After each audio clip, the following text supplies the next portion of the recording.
කියන්නේ special commands වලින් එයාලා Google Doc කියන්නේ ඒකෙන් හොයාගන්නවා අපිට අවශ්‍යම කරන දේ හොයලා අපිට ඩිස්ප්ලේ කරනවා. සාමාන්‍යයෙන් අපි කතා කරොත් කවුද මේ Google Docs use කරන්නේ කියලා කතා කරොත් penetration testersලා, OSINT integrators ලා, security researchersලා, system adminsලා, ඒ වගේම journalistලා. ඒ අය තමයි බහුතරයක් penetration testers තමයි මේ මොනද Google Login පාවිච්චි කරන්නේ. මොකද හේතුව මේ expose වෙලා තියෙන assist attack එකට කලින් අඳුර ගන්න හෝ attacker කෙනෙක් හෝ තමයි මේ penetration testersලා තමයි වැඩිපුරම මේ doc පාවිච්චි කරන්නේ. හරි.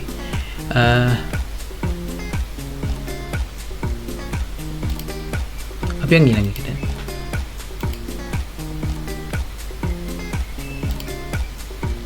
ඊළඟට තියෙනවා core search operations. අර මම කිව්වා වගේ operators. මේක ඔයාලට පේනවද නැහැ මෙතන. ඕනනම් කියන මම PDF එක පළලින් දාන්නම්.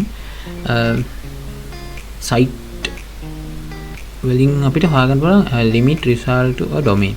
කියන්නේ domain එකක් ඒ කියන්නේ දැන් අපිට site එකක්ම හොයාගන්න ඕන නම් අපිට පුළුවන් site කියන operator එක පාවිච්චි කරලා අපිට ඒක හොයාගන්න. ඊට පස්සේ words in page title. ඒ කියන්නේ in title එකෙන් අපිට පුළුවන් ඒ අපි දැන් දාන අපි search කරන දේම තියෙන title එක තියෙන pages විතරක් අපිට display කරන්න ගන්න. ඊළඟට ඒ වගේ තියෙනවා අන්තිම එක බලනකොට අන්තිම දෙකක් තියෙන්නේ wild card. wild card කියන්නේ අපිට passwords එකම හොයාගන්න පුළුවන් මේ star ලකුණ දාලා බලුවට පස්සේ අපිට passwords එකම හොයාගන්න පුළුවන්. ඊළඟට real world doc examples. ඒ කියන්නේ දැන් මේවා use කරන්න පුළුවන් ඇත්තටම පුළුවන් කියලා බලලා තිනවා. ඊට පස්සේ file type එක XLS username password. ඒ අර එතකොට ඒකේ පාවිච්චි කරලා තියෙන්නේ wild card එකකුයි file type කියන operator එකයි. දෙකම මේව කරලා expose වෙච්ච file හොයාගන්න. ඊළඟට login and admin portal හොයාගන්න පුළුවන්.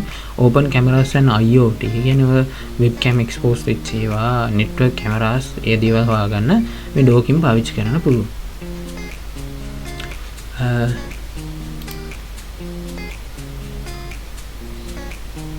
හරි. අපි ඊළඟ එකට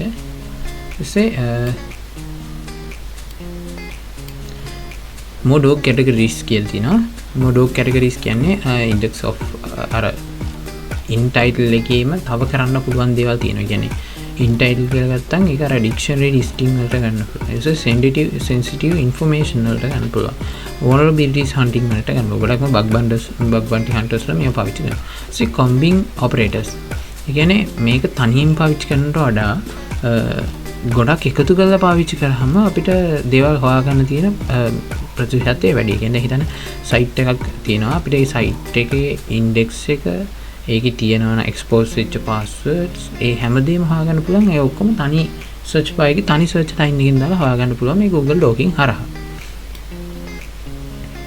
ඊළඟට defense and mitigation. ඒ කියන්නේ මේ ගොඩක්ම hackers attackers මේ robots.txt meta tags authentications it was HD accesses regulation audits clean up මේ දේවල් use කරලා තමයි මේ Google Login මේ site එකක් එහෙම hack කරන්න ගන්න. එතකොට මේව හරහා තමයි එයාලට ඒක කරගන්න පුළුවන් මේ Google Docking හරහා.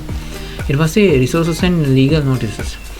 useful resources. ඒ කියන්නේ ඔයාලට මේව ගැන හොයාගන්න පුළුවන් නම් Google hacking database HGDB එකෙන්. ඊට පස්සේ Shodan, Census, OSINT framework, Recon NG, Spiderfoot ගැන. ඊට පස්සේ OSINT framework ගැන මම ඉස්සරහට කතා කරන්නම්. legal notice එකක් දාලා දෙනවා මේකේ. Google Docking කියන්නේ dual use technique එක. ඒ කියන්නේ ඒක දෙපැත්තටම පාවිච්චි කරන්න පුළුවන්. defensive security එකක් විදිහට පාවිච්චි කරන්නත් පුළුවන්.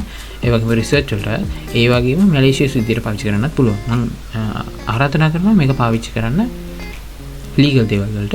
Don't do anything illegal. Always ensure you have explicit written authorization before testing any system you do not own. ඒකත් මතක් කරනවා. ඒ කියන්නේ ඔයාලා හැම වෙලෙම ඔයාගේ නොවන සිස්ටම් එකක් ටෙස්ට් කරන්න යද්දී අනිවාර්යෙන් අවසර අරගෙන ඉන්න ඕනේ. එච්චර තමයි. තවත් මොන හරි ඔයාලට අවශ්‍ය කරන දේවල් තියෙනවා පල්ලෙහින් කමෙන්ට් එකක් දාන්න. මම ඉදිරියේදී සෙෂන් එකක් අරන් එන්නම්.